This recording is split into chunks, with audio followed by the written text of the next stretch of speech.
I'm Mark Golub, and in the news, conflict in Washington, D.C., and it's not about whether the United States should or should not build a barrier wall of some kind along parts of our southern border. No, the conflict has to do with the state of Israel. Florida Senator, Republican Marco Rubio, who opposes the BDS movement that seeks to undermine the state of Israel. Senator Rubio, who feels the Jewish state has an absolute integrity of its own and feels that it is in America's interest to support Israel as both a loyal ally, as the only democracy in the Middle East, and for that matter, a fundamental strategic partner in combating world terrorism and Middle East turmoil. In that context, Senator Rubio has introduced a bill in Congress called Combating the BDS Act. The Combating BDS Act would protect any U.S. state that refused to work with a company engaged in BDS. In other words, if a local or state government refused to enter a contract with a company that was engaging in BDS, that local or state government would be protected from lawsuit under Rubio's Combating BDS Act. Now, initially, Rubio's bill was introduced in the Senate with bipartisan support from both Democrats as well as Republicans. But now a freshman Democrat from the state of Michigan, Rashida Tlaib, is charging that senators who do support the Combating BDS Act care more about Israel than they care about the United States. Talib expressed this criticism by stating, legislators supporting anti-BDS legislation are forgetting which country they represent. Well, Talib's statement has caused quite a stir in Washington. The National Jewish Democratic Council, which normally is most supportive of Democratic legislators, has criticized Talib for her statement, as have major Jewish organizations, all of whom have come out against Talib for various reasons. In the meantime, the bill, which seemed certain of passage since it had bipartisan support, is now stalled in the U.S. Senate because it has less than the 60 votes needed for passage. And the National Jewish Democratic Council has now modified its stance just a bit, also saying that while the country is dealing with a government shutdown, an anti-BDS law should not be at the top of anyone's agenda. Well, one of the national Jewish organizations that has weighed in on this issue is the American Jewish Committee. And I'm so pleased to have on our JBS phones the CEO of the AJC, who's been one of the most articulate of all defenders of the state of Israel, as well as a defender of American constitutional issues, a dear friend, David Harris. David, thank you so much for joining us again. It's always a great pleasure, Mark. Thank you. And thank you, by the way. First of all, Happy New Year. This is the first time we're speaking in 2019. I wish you a Happy New Year, and thank you for helping us with our celebration show just before the end of last year. Thank you for both. No, I was delighted to do it, and I hope it was a big success, Mark. It was, and you helped it make it so. In any case, I want your take on this, and really whether the response now by the Republican congressman from Michigan, who happens to be a descendant, she's a child of Palestinian Americans, so she is rightly called a Palestinian American, how you react to her criticism and how the issue has sort of evolved in the last day or so. So, first of all, Mark, allow me just to correct the record. She is a Democrat, not a Republican. Yes, did I say she was a Republican? Yeah, I think she'd be greatly offended by being confused with a stupid statement.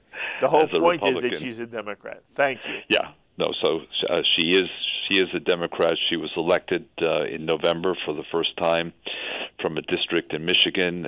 She is, as you say, she describes herself as a Palestinian American, and she may well be the first Palestinian American to be in the U.S. Congress.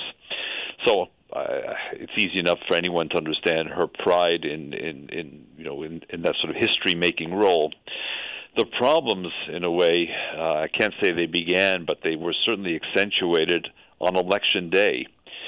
Because on Election Day, in the celebration at her campaign, she was photographed by many wrapped in a Palestinian flag. Yes. So now fast forward to the events of the last few days, the comments you've just made, Mark. There's a very special irony in the fact that she has herself accused 4 senators of the United States of forgetting, quote, what country they represent, unquote. Yes, exactly. Now, I mean, let's assume that the flag issue in November had never happened in Michigan. In and of itself, for a new member of Congress to, within days of getting her, of being seated, to attack 4 members of the United States Senate is, I don't want to say it's unprecedented, but it's nearly unheard of. I mean, it breaks whatever is left of decorum and protocol and respect for the institution itself. I mean, you arrive, and the next thing you're doing is essentially denouncing members of the U.S. Congress, senators, for what is in effect dual loyalty. I mean, that's essentially what she's saying. If you forget who you represent, then what she's really saying is, where is your loyalty? To what nation? So in and of itself, I find it outrageous. I find it particularly outrageous because, again, she wrapped herself not in an American flag in November, but in a Palestinian flag. What does that say? By the way, I would add, Mark, as a proud American, I don't think any member of Congress, whatever their background, whatever history-making may occur, should be wrapping themselves in the flag of Israel or Sweden or Bangladesh or South Africa if they are elected to the United States Congress by Americans. That doesn't mean they can't be proud of their connection. They can't speak up in Congress for issues of that particularly motivate them. So I think this whole issue of flags and dual loyalty and questioning the sincerity of others has no place in the U.S. Congress. Now, last point, I get the fact that the rules are breaking down rapidly in Washington, Mark. I'm not living under a rock. Yes. And, whatever decorum and civility and bipartisanship that we once thought about, watching Washington is vanishing before our eyes. But I still think that what Rashida Tlaib did in her first days caught the eyes not just of Republicans who were angered and upset and outraged, but of many Democrats, some of whom have been unwilling until now to speak up, a few of whom have spoken up. There are so many issues that come to my mind because of what you've said, and I'm not going to take them necessarily in chronological order. Okay. I am jumping. Normally I would hold this question till later. Do you think that this will now derail the Combating BDS Act? I don't know. I mean, frankly speaking, it's a bill that AJC supports. We understand that there are those who don't support it, and for reasons that one can begin to understand. Give me a reason why somebody would be against America formally taking a stand against BDS. Yeah, I mean, I don't want to be the one making the case against the bill because we support the bill. But what I am saying, Mark, is that there are people in the U.S. Senate who've expressed some concerns about the bill and where First Amendment protection starts and stops. Not necessarily their own First Amendment protection. What I'm saying is, let people have a reasonable discussion and debate. Bring it to a vote at the appropriate time. Maybe or maybe not, it should be the first bill in a new U.S. Congress. Timing is everything. I get that, but if the debate is not going to be a debate about substance, but it's going to be a debate about these kinds of accusations about dual loyalty and motivation and representing a foreign country, that's not a debate. I mean, that's incendiary language, which may get her some press, maybe a few more Twitter followers, but that's not the way the legislative process ought to work. So, like anything, discuss it, debate it, vote on it, but don't begin by bomb throwing and think you're being a responsible member of Congress. I hope that with the passage of time, there'll be a certain sort of political maturation that will occur that will say, it's one thing to get myself elected. That takes one set of talents to be out on the campaign trail, in the streets, knocking on house doors. So absolutely, I get that. But now I'm now a legislator, one of 535 in the United States Congress, House, and Senate, and it takes a different set of skills to be taken seriously in that chamber or in that body. Mm-hmm. First of all, in general, I tend not only to agree with you up and down, but I often am informed by you, and I love to come on JBS and talk about how David Harris has crafted an issue and has explained an issue. So I rarely disagree with you. In fact, I can't think of a time. And even now, I don't disagree with you. But for me, there's a nuance that I wish you would address. Sure. On the one hand, I am a staunch supporter in free speech, and I don't want to in any way curtail any American's ability to say anything they want to say. At the same time, the BDS movement may be the single most immoral movement on the face of the planet, no less so than was apartheid when it existed in South Africa. And it basically says that a nation state of the United Nations does not have a right, in essence, to be.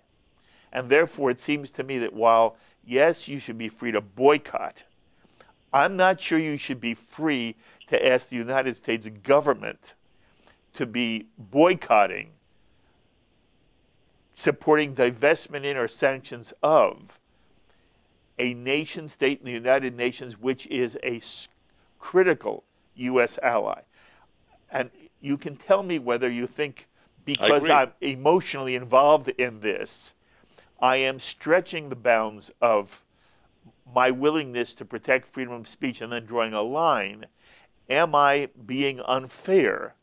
Or do you feel there is something to my position, which is those who argue Americans have the right to boycott, no one's saying they don't. That's not what this is. This is the United States of America saying that no government will support a movement that would undermine the existence of a nation state of the United Nations and an ally like the State of Israel. For me, it's not a free speech issue. And Mark, I agree with you. No ifs, ands, ors, or buts. And that's why AJC supports the legislation, and we've said so publicly and over a period of time. The only point that I was trying to make earlier was, like any measure, let there be a discussion, a debate. Yes. If there's going to be one. Yes. And let it be conducted civilly and seriously, as befits the United States Congress. But when a flamethrower arrives, who already, by the way, is on record in support of BDS. Yes. And rather than even try to make the case however seriously she possibly can, instead switches gears and says, well, the real issue here is the motivation of the senators who support it, and I question, in effect, their loyalty to the United States of America in supporting this bill, then I think a line has been crossed, which is a pretty serious line. I completely agree with you about the motivations of the BDS movement. And the founder of the movement, Omar Barghouti, yes, himself said, I mean, you know, it's only people who have a PhD in naivete yes, who choose to ignore it. The founder of the movement himself has said this is a tool to be used to dismantle the state. And that's something unique in the world today. Is there any other state? There are 193 member states of the United Nations today, Mark, about 10 blocks from where I'm sitting right now here in New York. Is there any other state in the world that is subject to the kind of challenge to its very legitimacy and to the tools of a BDS movement, as is the one liberal democracy in the Middle East, Israel, the one dependable partner of the United States in the region, Israel, a country that's been in good standing in the United Nations since 1949? The answer obviously is no. Is there any other nation that any listener can think of that is subject to a challenge to its very right to exist? And the BDS movement is just the latest tool that follows, you know, the Arab boycott movement that began in the late 40s, and war and terror and secondary boycotts and tertiary boycotts and attempts to go to the UN and to the international court system and all the rest. It's the latest tool in trying to dismantle the state. And we now have, for the first time, I believe, several members of Congress, including the lady from Michigan, who are publicly on record saying we support the BDS movement. yes, Another one whose name should be mentioned is the new member of Congress from Minnesota, Ilhan Omar, yes, who, it was pointed out more than once in the campaign, never said she was for the BDS movement when asked, and once elected, reversed herself and said, yes, folks, I am in favor of the BDS movement. Voters need to pay a lot more attention when asking questions and holding candidates to their responses to the best of their ability.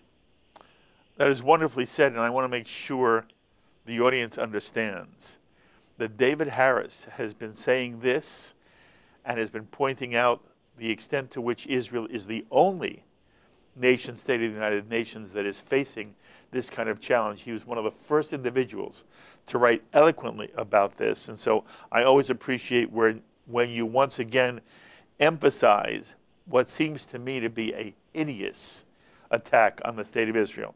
Now, I want to ask you, and all these are very complicated, in some ways sensitive issues, David. Traditionally, there has been wonderful bipartisan support in Congress for the state of Israel. And it's interesting, in general, we have felt sometimes Congress has been more supportive of Israel than whoever was sitting in the White House. That the executive, which was also under the influence of the State Department, had issues with the state of Israel, but that Congress was steadfast. And we have seen that over time, the support for Israel in Congress only gets stronger and stronger. Now suddenly, there is a concern inside the Jewish community that a wing of the Democratic Party, and I want to stress this, a wing, a far left wing of the Democratic Party, not necessarily mainstream Democrats, but that a far left element inside the Democratic Party does not have the same commitment to, attachment to, love for, respect for the state of Israel.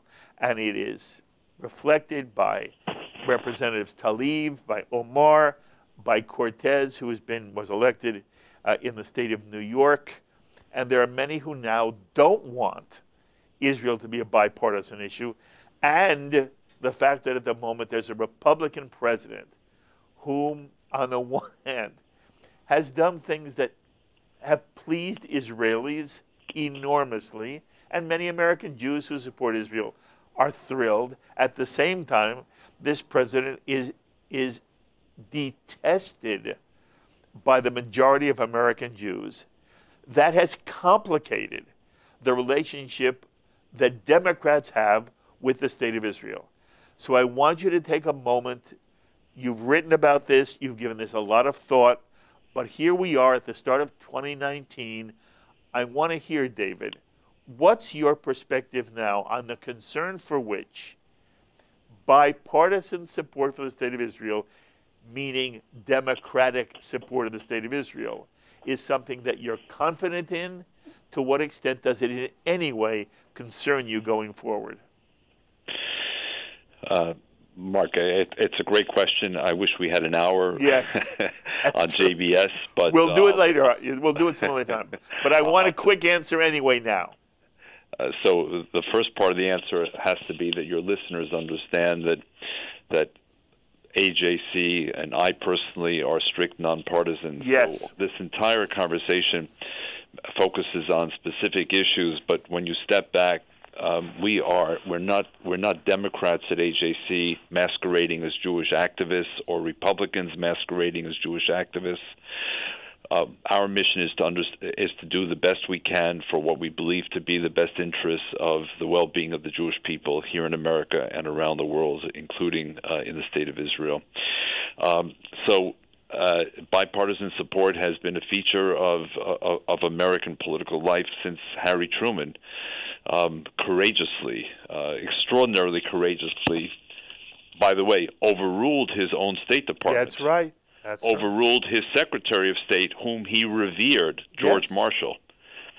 He believed George Marshall was the greatest living American, but on this issue of recognizing the new State of Israel in 1948, Harry Truman went with his gut, he went with his instinct, he went with history, and he recognized the State of Israel immediately.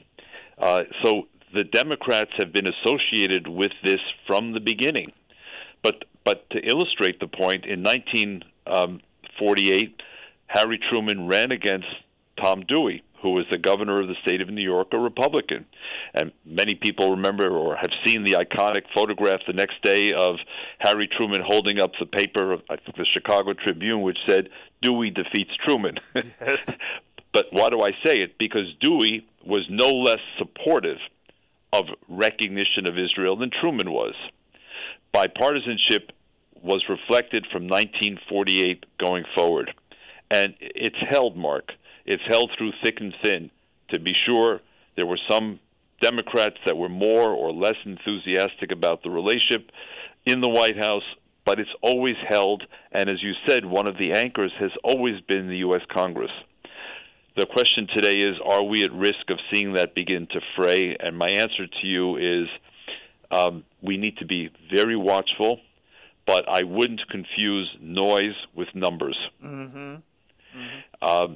Number one. And number two, there are some people, we've mentioned a couple on this show, who've come with a very specific agenda regarding the U.S.-Israel relationship, and who want to begin to dismantle it. But there are others who, frankly, have no experience in the region whatsoever, and they represent the majority of the new members of Congress. Have they visited the region? Have they studied the region? Maybe a few have, many more have not. So the real challenge for the pro-Israel community is going to be, how do you reach new members of Congress, Democrats, Republicans, whatever their backgrounds, and help them understand, importantly, Mark, not why Israel is important to Mark Golub or to David Harris personally, but why Israel is important to the United States. Yes. And there's a story there that has still not been fully told that goes very, very deeply, more than most people can begin to understand, into a relationship that is two-way, mutually beneficial in the most sensitive and important areas of American life. It did not begin with Donald Trump. It began in the days of Harry Truman. It's evolved and grown over the last 70 years. And I want to believe that every responsible member of Congress who has American national security and foreign policy interests at heart, if they don't know it today, in the weeks and months to come, will understand that this is really about what's in America's best interests. and having a reliable, dependable, democratic ally who's there for the United States, counterterrorism, intelligence, defense, military cooperation, economic startup, entrepreneurship, innovation, cybersecurity, medical technology, water technology, food management, all of those issues, the hard issues, Mark, not the soft issues, the hard issues that matter to us.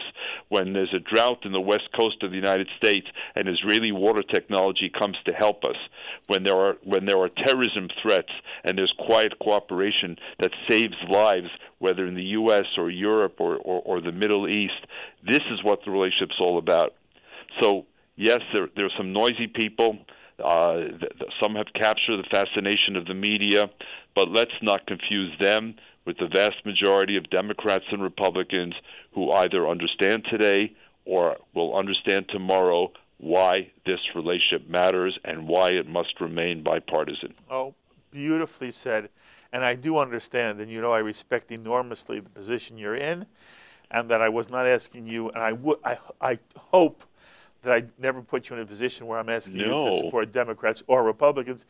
These are just issues that are complicated, and you're also correct. It's easy for somebody on television to say to a David Harris, standing on one foot, explain all the complexities of American foreign policy and the relationship with Israel. And it would be better, and we're moving our offices into New York City. We're going to be right around the corner from you, and I hope when we're in New York, we'll get together and spend an hour with a group of people talking about these issues. I have one more very quick question for you, and really I only have 30 seconds for you to answer. Moshe Arens passed away. This was a giant in modern Israeli life, three-time defense minister. He was an ambassador from Israel to the United States.